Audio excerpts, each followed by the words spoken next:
Hello and welcome to my tiny tarot practice.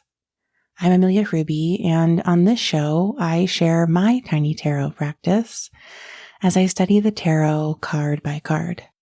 We're currently in the 5th and final season of the show where we are moving through the major arcana.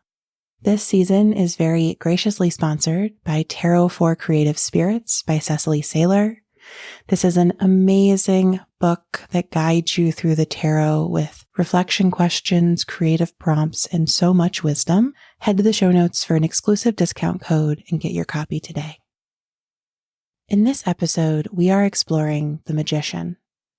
In the Rider-Waite-Smith edition of the tarot, the Magician card features a person standing behind a table.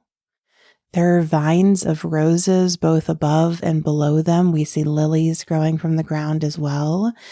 And this person is wearing a white tunic and a red cloak, and they have one hand pointing up in the air and another pointing down. They're holding a wand of sorts. There's an infinity symbol over their head. And on the table in front of them, we see the tools of the tarot. We see the 4 suits corresponding to the 4 elements: pentacles, cups, swords, and wands, or earth, water, air, and fire. The Magician is given the number 1 in the major arcana, and it is the first step of the Fool's journey, the first person or teacher the Fool encounters on this path.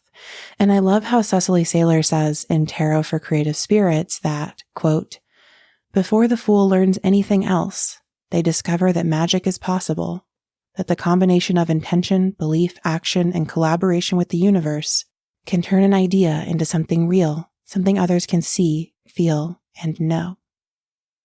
And like Cecily says, I too am always struck by how magic arrives at the very beginning of the journey.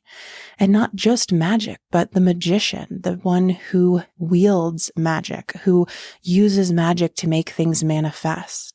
And in the gesture of this magician, we see very clearly this image of a person drawing magic down from the ethereal plane to the material one. They have one hand in the air and the other pointing toward the ground. They are, as Rachel Pollack puts it, a lightning rod, drawing down, down, down, bringing magic to life, to earth. And I think then that the role of the magician is to be this vessel for magic, to draw down, hold, and convert magic into the material, to make magic, as we might say, thinking of sculpting and shaping with this elemental ether. I also want to point out 2 symbols in this card that reappear in later cards in the major arcana. So above the magician's head, we see an infinity symbol, and that will appear again above the head of the figure in the strength card.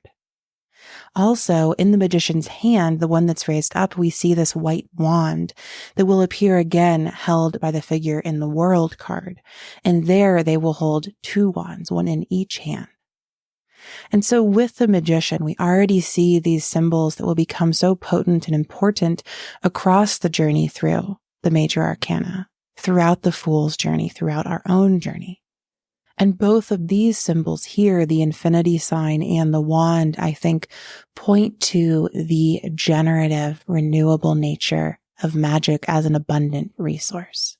So when we approach this card, it always reminds me of the abundance of magic in the universe, as well as invites me to step into my power to wield that magic, to gather my tools, to become a vessel of energy, of the divine even.